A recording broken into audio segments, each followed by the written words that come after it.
সুপ্রিয় দর্শক মণ্ডলী, আপনারা কেমন আছেন? আশা করি সকলে ভালো আছেন। আজকে আমি প্রস্তুত হয়েছি দৈনিক সংবাদপত্র থেকে। তো আজকে আমরা আসছি এই সুবর্ণতলী মানুষের যে দৈনিক যে সমস্যাগুলো হয় আর কি, সেগুলো তুলে ধরার জন্য। তো ওই দুই পাশে একটা কাকাকে দেখতে পাচ্ছি। তো চলো কাকাকে কিছু জিজ্ঞাসাবাদ করবো, আমরা দেখি তাদের মনের কি সমস্যা আছে, মানে তাদের কি সমস্যা আছে সব দেখবো আজকে। ওয়ালাইকুম আসসালাম। কাকা, আপনার বাসা কি এই সুবর্ণতলী? হ্যাঁ, আমার বাসা তো এই গ্রামে আমি থাকি। আচ্ছা কাকা, মানে আপনাদের যে এখানে একটা নদী আছে আর কি, এই নদীর কারণে আপনাদের কি কি ধরনের সমস্যা হয় আর কি? এইখানে আসলে আমাকে অনেক সমস্যা হয়, কারণ হাসি মুখে বলতে গেলেও বেদনা, আবার কষ্টের ভাবে বলতে গেলেও বেদনা। আমাদের এখানে বিভিন্ন ধরনের সমস্যা হয়। এই দেখো কারেন্টের খুঁজগুলা কিভাবে রয়েছে আমাদের গ্রামে, এটা থেকে কারেন্ট চলতেছে।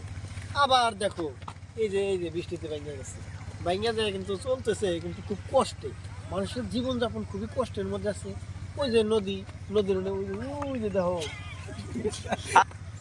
আচ্ছা কাকা, তারপরে মানে আরেকটা প্রশ্ন যে মানে এই যে নদী পারাপারের কারণে আপনাদের এইখানে যে শিক্ষা ব্যবস্থাটা কেমন? আসলে নদী পারাপারের কারণে আমাদের এখানে শিক্ষা অবস্থা খুবই দুরবস্থা। ওই যে ওইদিকে দেখো একটা নৌকা আছে, তো নৌকায় আমাদের চলতে খুবই কষ্ট হয়। আচ্ছা, আচ্ছা কাকা, সবই বুঝলাম যে আপনাদের মানে নদীর কারণে অনেক সমস্যা হয় আর কি।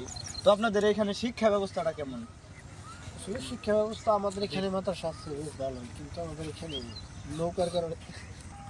আচ্ছা কাকা, সবই বুঝলাম, তাহলে মানে আপনাদের এখানে শিক্ষা ব্যবস্থাটা কেমন? শিক্ষা ব্যবস্থা ভালোই, কিন্তু আসলে এখানে আমাদের নদী পারাপারে খুবই কষ্ট।